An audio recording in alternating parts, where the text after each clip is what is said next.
I had a lady celebrate her 85th birthday at my restaurant on Saturday with all their friends. They came from the burg. They're not going to ride their bikes to my place.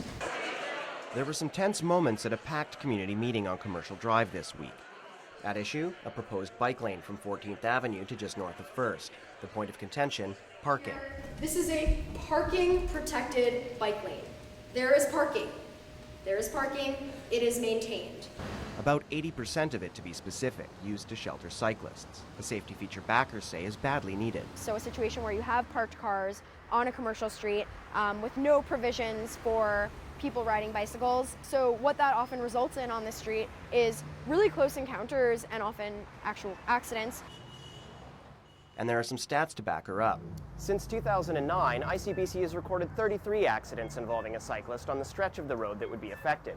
8 of them right here at First and Commercial, one of the city's busiest intersections. But the local Merchants Association has come out strongly against the idea, and some owners aren't convinced parking will be retained. On Hornby Street, business has decreased, and on Powell Street, there where they put the separated bike lane, business has decreased.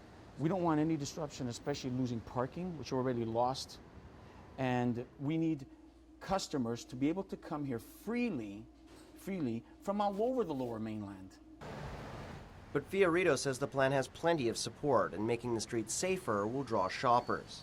We've had many conversations with business owners who really want to see these changes. They feel that it will make their business more accessible to their customers. For now, the group is trying to get the idea in the city's neighborhood plan.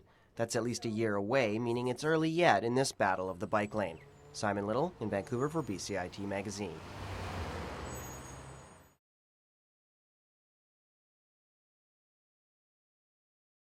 I've been here 14 years working on it because I haven't been sitting down or waiting for things to fall down the sky. Like, I've been working and I'm doing my part.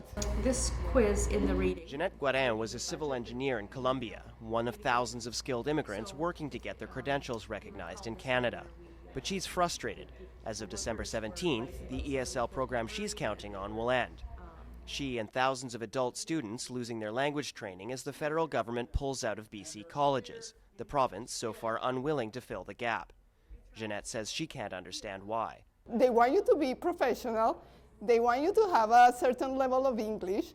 So why? Like, why they want professionals if they want you to keep you serving or washing dishes? The government would only provide a statement on the issue. It says it's looking at the future of ESL after 2015, but dealing with a major funding shortfall, and points to the existing federally funded programs. But those programs are for new immigrants and low level. It also separates BC from economic rivals Alberta, Ontario, and Quebec, who provincially fund job-level language training. Adding to the problem, many pay programs like BCITs are already full.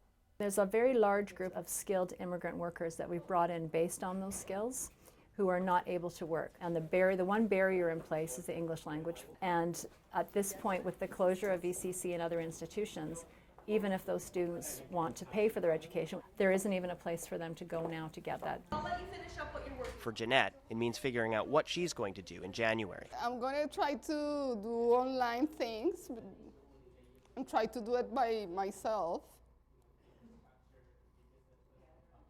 See how it goes.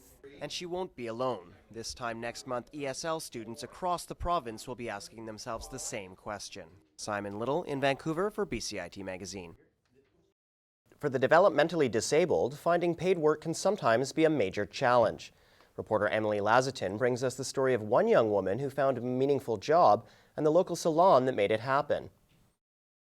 And it's that potential for a repeat of the Little Mountain project that has Wakeman worried.